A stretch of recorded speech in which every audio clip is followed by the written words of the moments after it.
ஆனால் இந்த வண்டி எஸ் கிராஸ் டீசல் வண்டி 2017 3 ஓனர். இன்சூரன்ஸு 1 வருஷம் இருக்குது. 5,30,000 கேட்குறோம். கொஞ்சம் ஆனால் முன்ன பின்ன அனுசரிச்சு.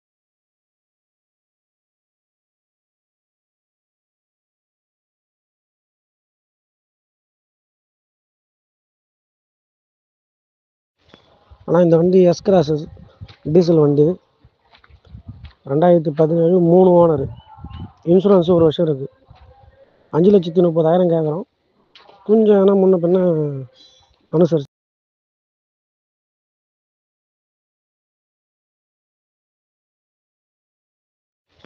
ஆனால் இந்த வண்டி எஸ் கிராஸ் டீசல் வண்டி 2017 3 ஓனர். இன்சூரன்ஸு 1 வருஷம் இருக்குது. 5,30,000 கேட்குறோம். கொஞ்சம் ஆனால் முன்ன பின்ன அனுசரிச்சு.